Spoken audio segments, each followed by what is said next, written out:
Hey, baby. So just want to start off with a general kind of question, I guess. Mm-hmm. We've looked, me and my group have researched and looked into you, and we think you are a really inspiring and really amazing person. But we were just Oh, wondering, from your perspective and your opinion, what is Stump Kitchen, and how did you come up with the idea to start it? um, it was an accident, completely an accident, because I decided to become a vegan after being a vegetarian for a while, and I needed to learn how to cook for myself, and I was really scared to kind of, start cooking because it's kind of a daunting thing. Yeah, But when I did, I started with some easy recipes, and I realized quickly that when I was cooking, because I hadn't really cooked much before, when I was cooking, I was using my arm, which I call my stump, as a tool in cool ways and just naturally. And my partner was like, "That's really cool. You should film that." And I was like, "Okay." And when I filmed it to put it out to the world just for like a fun challenge to myself, I was watching the footage and realizing how much joy I was experiencing. And, I was going through a hard time mentally at that time. So it really helped remind me that I could experience joy. yeah, So it really started off as a project of like self love and just getting myself through a hard time and reminding myself I could have fun. And then it just happened to be that other people really liked it. So I decided to commit to doing, more weekly videos and here we are. So that's kind of how it started. yeah. That's really neat. I know, like a lot of myself and my group members cook, and it's really like Mm. amazing how like you you created this show and that like it inspires a lot of people and it's really really neat.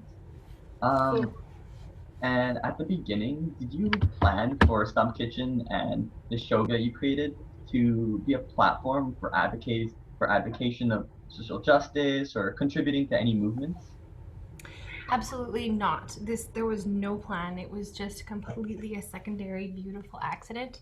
Like I said, it was just like something that was, I mean, I guess in a way it was a little bit revolutionary in the sense that it was like a self-love project and I was getting through, my own mental health struggles.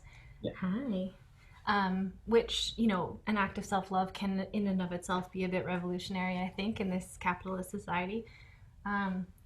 But nothing like I was in kind of a low point, so I wasn't really thinking too much about the broader world, even though I've always had a social justice mindset from previous jobs. yeah, So the advocacy and stuff really came later once I realized, like, oh yeah, other people with limb differences are watching this, or young people are seeing more representation, of their own bodies online.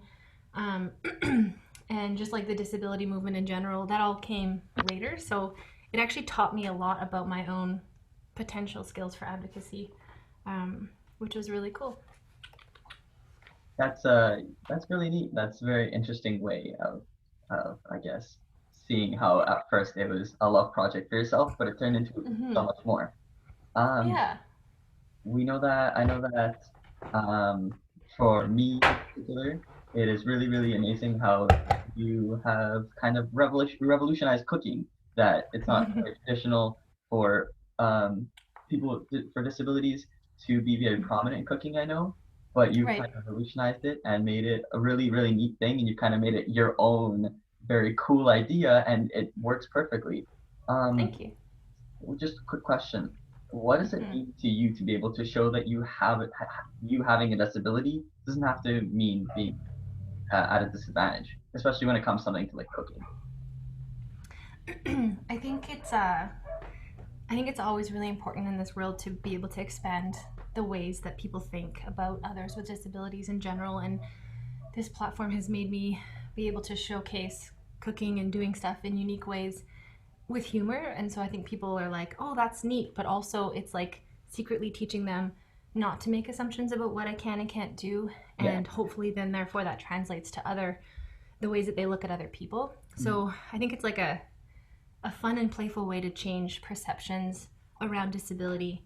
And like, it's also pointing a light to, I think, how people with disabilities are doing normal life stuff all the time, Yeah. but people just don't understand. They assume like, oh, you're blind, you must like not leave your house. And it's like, actually no, like blind people do so much in the world. And so it's a neat way to showcase, like, hey, there's a lot more going on than you might think. So, yeah, I think that's kind of how I feel about that. Yeah, that's really great. Um, and kind of going along with that, how do you see Mm-hmm. Stump Kitchen aiding in children's confidence in the kitchen or in general, whether it be children with disabilities or children without disabilities? Do you aim Stump Kitchen towards a specific group, like younger children Mm. or older adults? Right.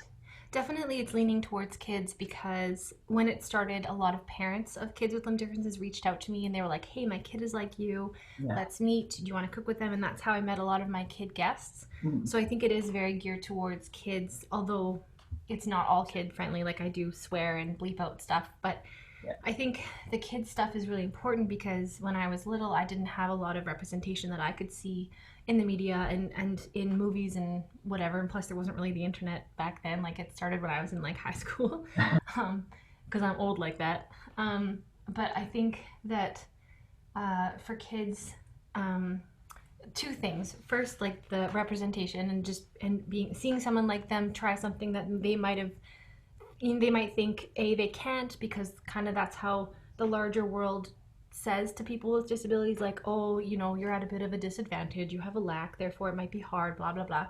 So I like the fact that I can be like, you know what, let's try this can opener together, let's see how we do it, blah blah blah. So getting playful with our bodies, Mhm. that's really important to me so they can kind of explore themselves in ways that they didn't think they could before. And also I think um, parents tell me all the time that they're nervous to cook with their kids because they're nervous about making a mess. And I totally welcome making a mess. And so I think by having kids with me on the show in my kitchen, allowing them to explore, make a mess, that I think frees up their creativity and it doesn't kind of like, I don't know what's the word, like box them into being a certain way. Like it lets Yeah. them be free to get creative. Mhm. Um, so yeah, those are two things that are I think really important, and particularly for kids on the show. Because I think like food literacy and working with food is something that we're losing. Like a lot of kids don't know what certain vegetables are, and Yeah. if you can make it fun and playful, then I don't know, maybe they'll want to cook more as they get older, and I think that's really exciting and important.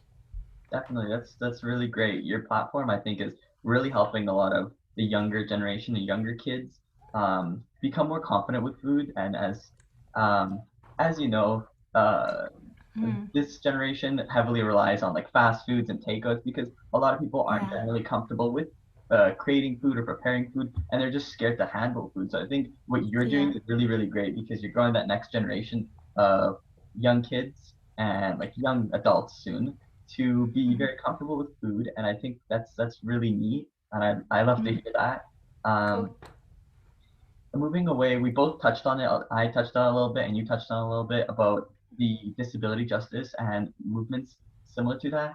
In Mm-hmm. class, we were asked to read a piece of literature called Skin to. I don't know if you've heard about it, but it's called Skin, Tooth, and Bone. The basis of movement is our people, a disability justice primer, second edition.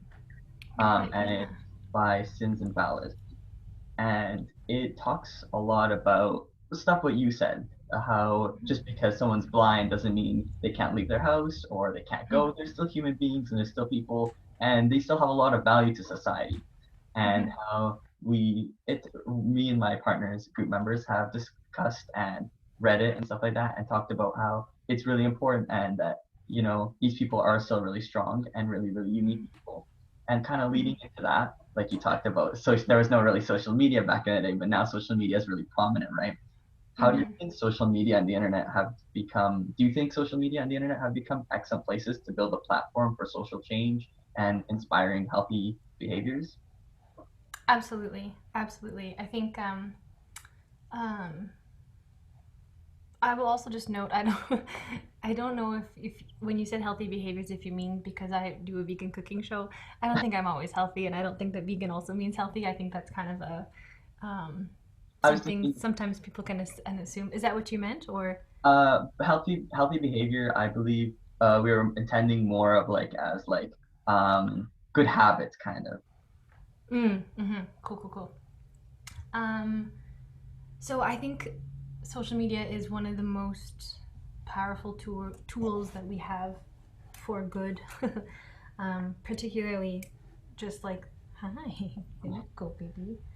Seeing, um, just seeing the amount of people that have connected with me, amount of parents like from all over the world that I would have never have connected with, saying like, I'm cooking with my kids now in the kitchen and they're using their arm like you, and here's a picture, and we wouldn't have done this without watching a video. Or like a teenager from one of the states like Indiana or Idaho or something sent me a picture and said like, hey, I used to always keep my arm in my pocket, but because of your work I don't anymore, and now I'm okay to like just walk around with my arm out of my pocket. And that might seem like something super small, to somebody on the outside, but for an individual, that's like life changing. It's like this feeling of, constantly having to watch and monitor yourself and police your behaviors so you don't have to deal with other people's bullshit and other people's, comments or stares or assumptions or whatever, and allowing yourself to become more confident with the body that you have, is literally like life changing. Like I said, it adds to more positive mental health, more, I guess, healthy behaviors, as you say, in terms of like, just, yeah, like the physical stress in your body releases. Like I know the difference between, having to hide or wanting to hide my arm if I'm in a crowd, because sometimes I do, because I just don't want to deal with the stress. Like that is the grossest feeling, versus just kind of like being out there and like not even thinking about it. So I forget your question, but I think it was social media. I think that it can do a lot of good. Of course, it can do a lot of bad too, but I think, especially in a pandemic, oh my God, it's like the only tool we have right now because we can't get together. So I think it's a lovely platform when it's used for, connecting like-minded people and letting people see themselves represented in a positive way. Does that kind of answer that question? Yeah, that does a great job. That actually answers even Okay. the follow-up question kind of Oh, too, great. the extension of that question. But I'm really glad to hear that you are really like motivating and giving people the confidence to feel kind of happy and confident in their bodies and feel comfortable in their Mm, bodies. yeah. That's really powerful, and that's something that I hope to see a lot of people from my generation and like newer generations and even older generations to do. Like right now, like you said, with like COVID and social media right now are tough times. So I'm really, Mm, really happy to hear that you kind of answered the follow-up question, where it was the follow-up question was, what do you think your biggest selling point to them? And you talked about how like you're just giving them the confidence and you're really giving them like mm-hmm. that peace of mind, I guess. That's letting them know that they're not much different than anyone else. And they can do. Yeah, it's almost like a form of validation. Mhm. Like I'm good, I'm valid, I'm worthy, I'm I'm allowed to celebrate myself. I think that's probably the thing that I hope that I promote, is that you are allowed to celebrate who you are. Um, yeah. Yeah, that's really great to hear. And kind of a Mm-hmm. follow-up question to that, what do you Mm-hmm. see as the biggest challenges for spreading awareness of disability justice and healthy diets online?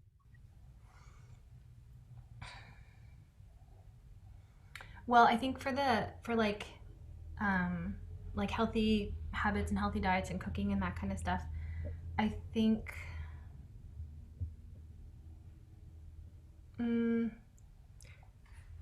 that's a tricky thing. I think anytime we're talking about food, we have to talk about like food accessibility. So, if you're promoting a certain way of being or a certain diet, making sure that it's not, stepping on other people's toes culturally, or, or like not only exclusive to people with a certain income, because, often in low income neighborhoods, which are primarily people of color, that's where food can be more expensive or less accessible. Or, if you look at like up north in like Nunavut and stuff like that, like the food costs are just like ridiculous. So like Yeah, try going vegan up there, yeah, Plus there's the whole cultural aspect. So um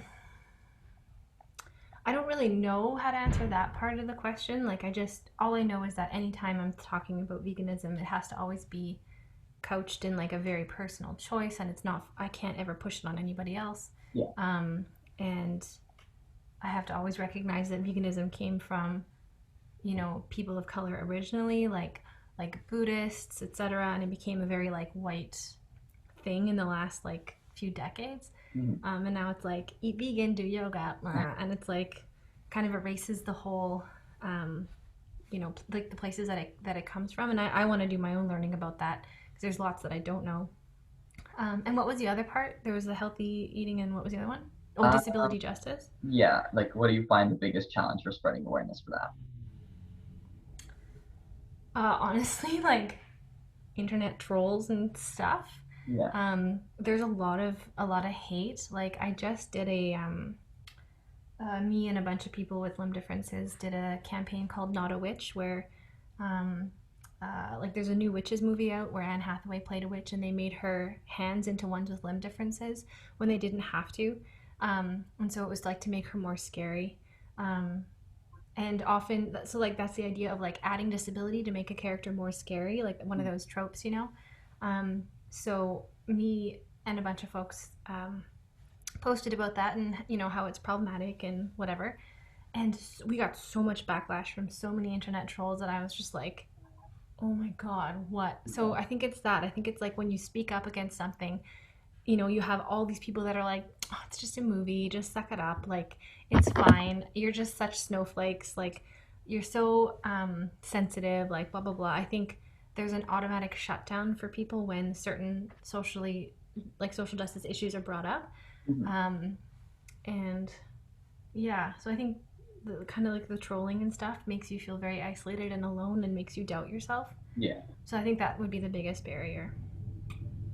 Uh, I see. Yeah. So I'm actually really happy that you brought up the witches starring Anne Hathaway, as that's a kind of follow-up question to that.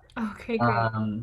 As you talked about, her character is shown to be missing some fingers on each hand, and it was Mm-hmm. criticized because it depicts limb differences as something scary. And you just talked about how that's not very good thing, and it doesn't help your movement and the social justice movement at all because it just Mm-hmm. um, makes people more people with people with disabilities more uncomfortable in their bodies and um, Mm-hmm. not confident, basically.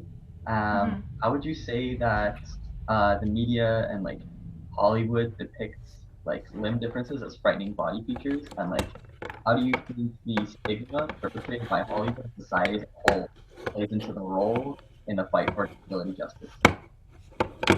Kind I of a think long. like, oh, sorry, what? Uh, no, it's okay. If you need me to say it again, I can. It's kind of a longer question. Just read the last part again. The last How do you sentence. think the stigma perpetrated by like Hollywood and society Mm-hmm. really as a whole plays a role into the fight for disability justice? Right. So I think the witch is a campaign. The not a witch campaign is a good example of that because it did a couple different things. It immediately Warner Brothers and Anne Hathaway issued apologies. Mhm. Hers was better than theirs, um, and but many people were like, I didn't even know people with limb differences existed. So like, what are you complaining about? So it did bring limb difference to the forefront of the media, which is great. Yeah. But it was this double-edged sword where, like I said before, these trolls that are like, suck it up, it's just a movie. She's a character. Like, so they're like kind of silencing the Mhm. issues.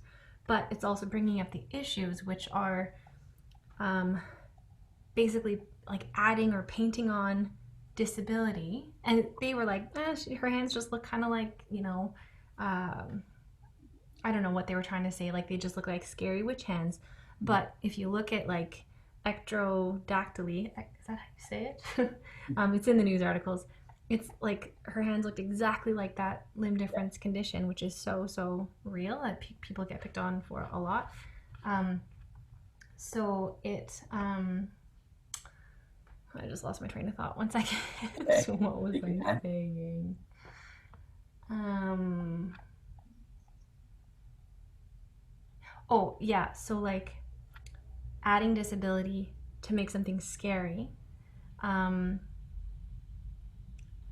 Like when, in this case, the original character in the book that Roald Dahl wrote didn't have a limb difference, Mm. um, that's when it goes. That's when it starts to like equate disability with scary or ugly or witchiness, and can get down to like other kids being teased like you're a witch or you're a monster or whatever stuff at a very personal level. So it really does add to the stigma, and it also points to the whole notion of Hollywood, how um, and in music videos, like Sia just put out a video that had a lot of backlash because she cast a non-autistic person in the main role about autism or whatever, and so the hashtag, nothing about us without us has been very prominent. You're Mm. probably aware, I would assume, I don't know. Yeah. But I think in a way, so like the article that I posted on Twitter about Sia actually referenced Anne Hathaway's apology about um, the not a, like about the witches movie, and so it's like this neat chain reaction where like the witches thing happened, and now the Sia backlash is happening, and so people are actually being held accountable a little bit to their behaviors, and I think whereas before people were kind of getting away with it rather. Um, so I don't know. I guess to kind of answer that question, it's like there's a lot of good and bad that's come out of it. Like a lot of like trolling backlash and just like who cares, whatever, but Yeah. also like actual accountability and awareness. And it's kind of cool. It's like, how like when the Me Too movement happened a few Yeah. years ago, that started to really, really change and actually like let folks speak out, and people were getting fired, and people were actually being, held accountable to their actions. Yeah. So I feel like has the same flavor to it. So yeah, hopefully that answers your question. Oh, that definitely does. Yeah, and that actually perfectly answers the next one. I'll just give you a brief summary of the next one, just so you don't have to talk about it again. But the next Okay. question was just talking about how I saw that you were featured in a Lucky Finn project video that Anne Hathaway shared as part of a recognition apology. Yeah. And this question was going to be about whether you thought these recognitions by celebrities and major film studios would help bring awareness to disability justice, and or does it create too much damage due to Hmm. these films cause too much damage? And I guess you already, if you would like to add anything, you can. But I feel like you've already answered that very well. And um, Yeah. All I would add is that I think when apologies are shared or videos are shared like this, and I actually directed and wrote that video, just oh, FYI. So that was really cool that they got to share that. But they like, I think when the apology is actually good and actually includes real accountability and is addressing the issues, and it is not just like, sorry if I offended anyone. Like Ellen's apology about her shit, really, really bad. I don't know if you've yeah, seen it, but it's not good. it's not very Um, good. not good at all. No. Um, and Warner Brothers' apology about this wasn't that great either. So, however, they are now following up with the Lucky Finn Project to work with the Lucky Finn Project on future, um, like roles, etc., to kind of have them as like a, um, what's the word, contractor or whatever, to um, help them make better choices around limb difference and representation. So that's actually a really cool action that's come out of it. So I think these celebrities doing stuff, when it's followed up by good action and actual change, that's great. But there's a difference between that and just like the blanket apology that doesn't really do anything. Yeah. Um, so yeah, Okay, that's great. yeah. I think we're at that cusp of like when people are speaking out and saying apologies or whatever, it is starting to make change, and it can start to help the damage made by the movies. I think it's changing better, like more for the positive or whatever. Hmm. So you would say you would agree kind of that like you're happy that social media is kind of making sure that people are held accountable and that nothing kind of goes without checks and balances. I would like to say kind of like Absolutely. Yeah. everyone is kept accountable. And would you say that it's kind of helping like educate people and spread more awareness, right? I do, and it can definitely polarize people. It can make people, like I said, like the trolls that are like, Yeah. "Oh, shut up! It's not that big of a deal." So there is that negative side, but Um, but yes, it definitely is a way to ignite people, to educate people, to like the witches thing.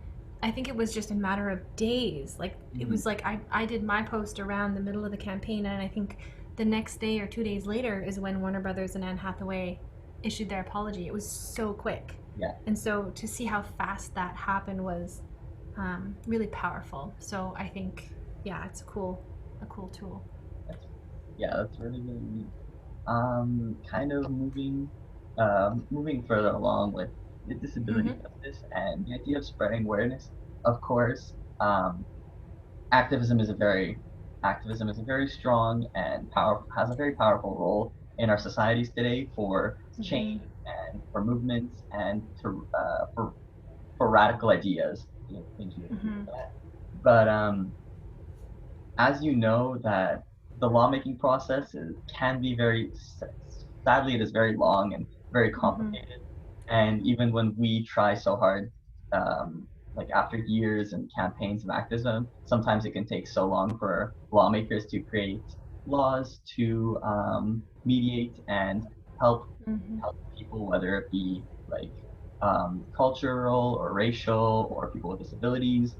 But Mm-hmm. where do you see Stump Kitchen in five, like in it's kind of a two-part question, but Mm-hmm. where do you see Stump Kitchen in that whole like mix of aiding and benefiting the disability justice movement in the coming years, specifically in the lawmaking process? Like, do you want to push um, Stump Kitchen to be more of an activism role and try and pressure um, lawmakers Mm. in creating new laws?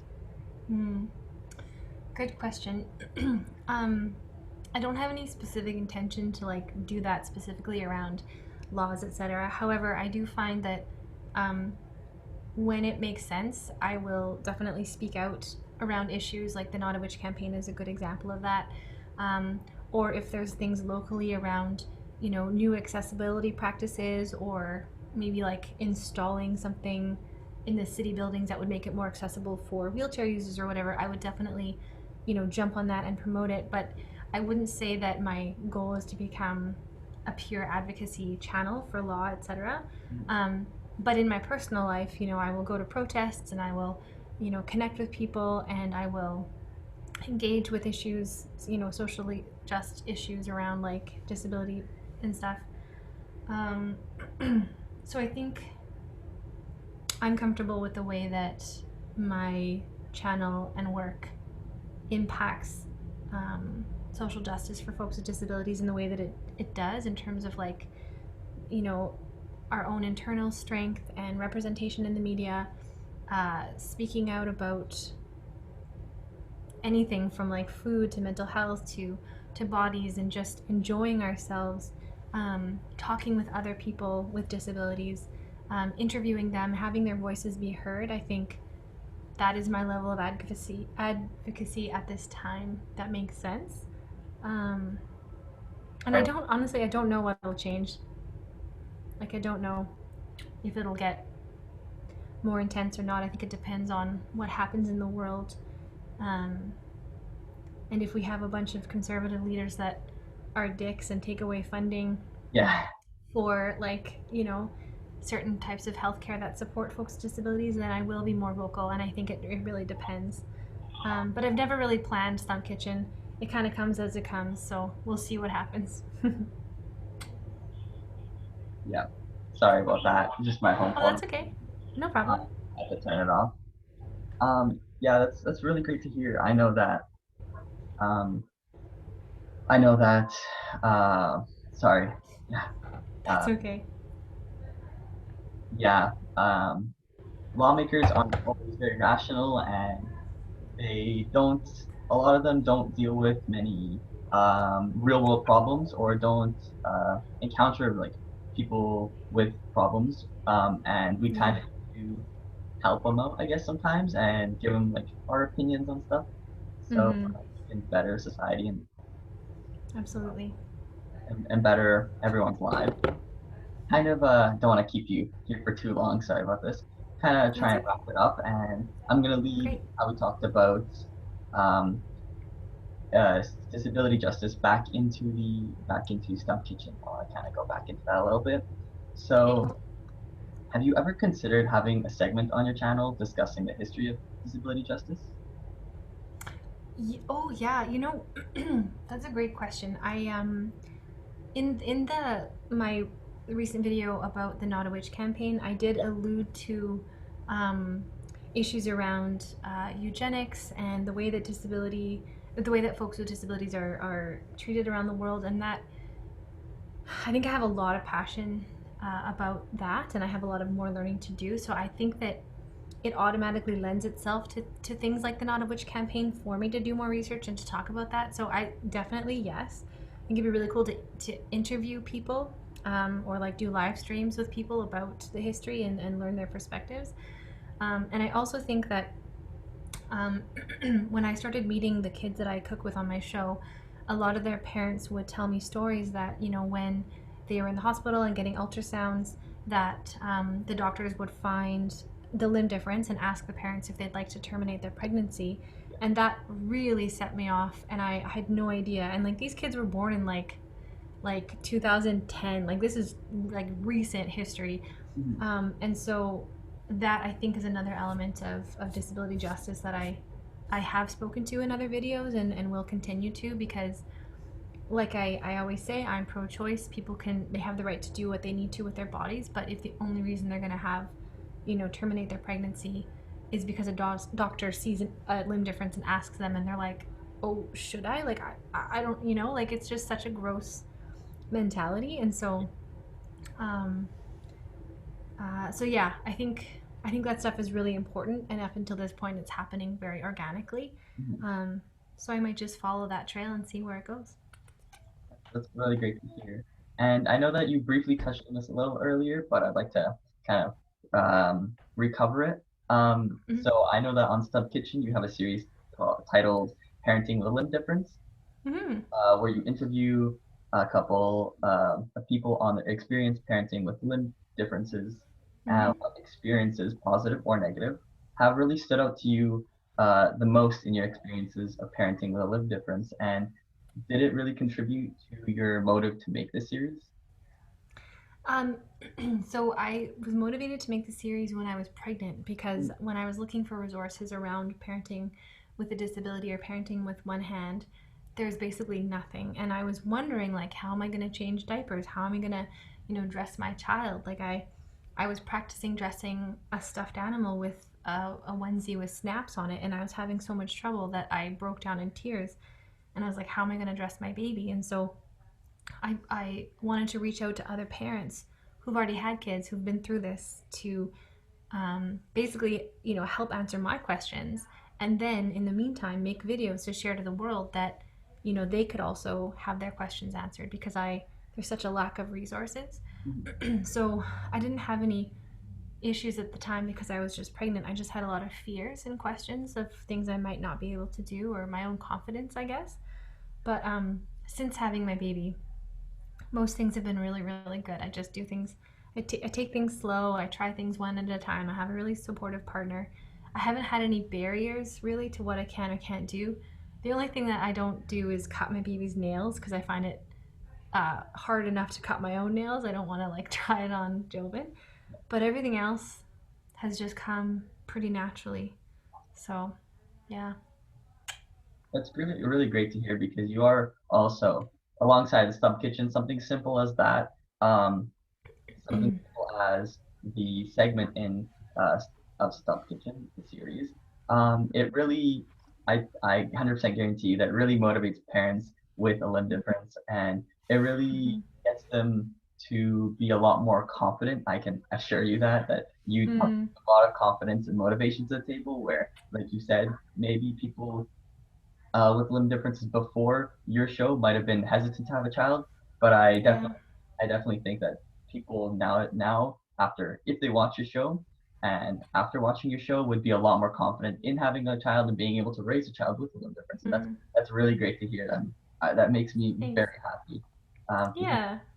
see that Yeah, it's people pretty are awesome. kind of becoming more confident in themselves and being able Mm-hmm. to like, hey, like, um, look at me, like I'm a fully functioning human being, and I'm just as great as everyone else is.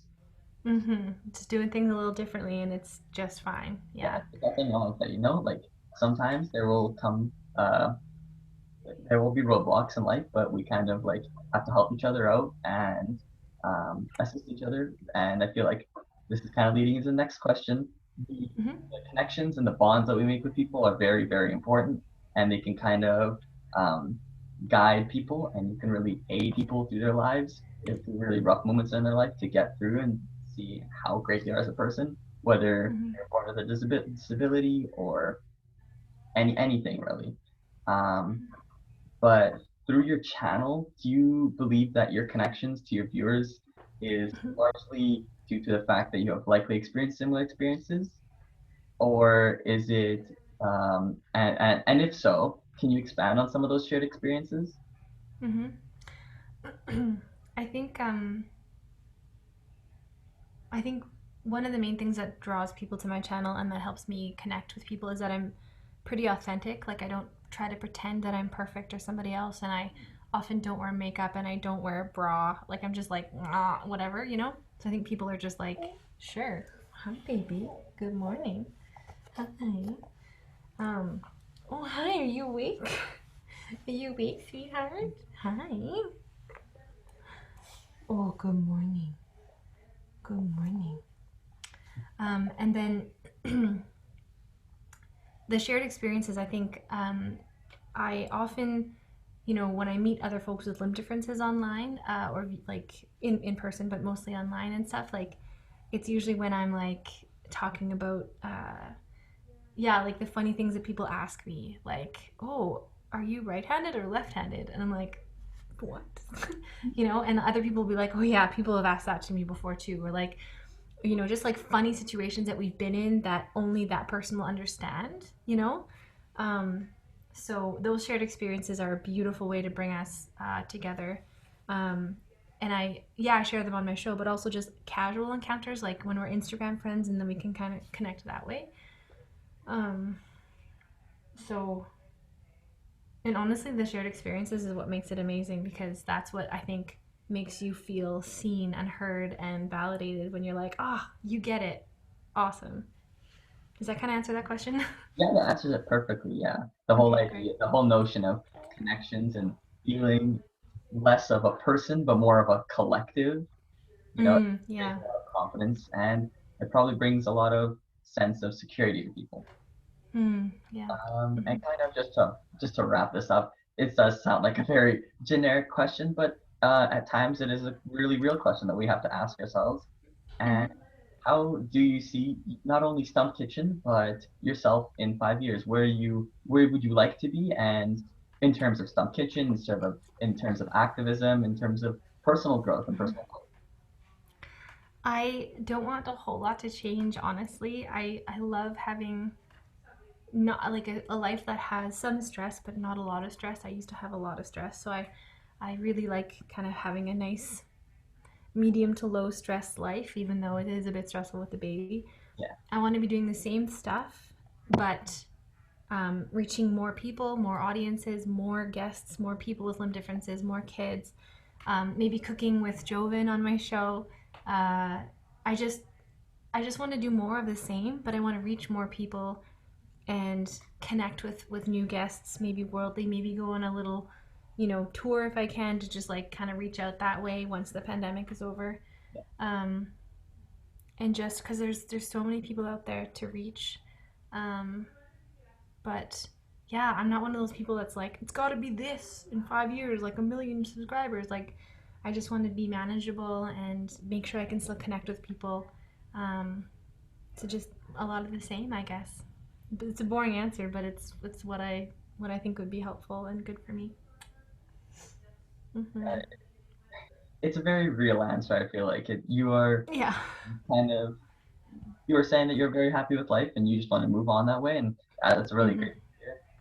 Alexis, thank you very much for having this interview with us. It really means a lot, and it's really great to hear how much you're doing and how much of a big impact and movement you're causing in society Thanks. and around many issues more than just disability justice. It's really, really great to hear. Hmm. And you're spreading and raising so much awareness. And I feel like we definitely need more people like you in society nowadays who are not afraid. My apologies. That's okay. Who are definitely not afraid to take a stand on something that they truly believe in and they truly hold deep in their heart and they think is really Mm. important to them. And that's really important. We definitely need more people like you in society to Mm. definitely enact a positive change and embetter the Sweet. lives of and try to embetter the lives of everyone. Once again, thank you very much for having the interview with us. Yeah, thanks for asking. It was really good. How did you find, is this your first interview that you've done, or have you interviewed other people in your life before? Just one second, I'm gonna stop the recording.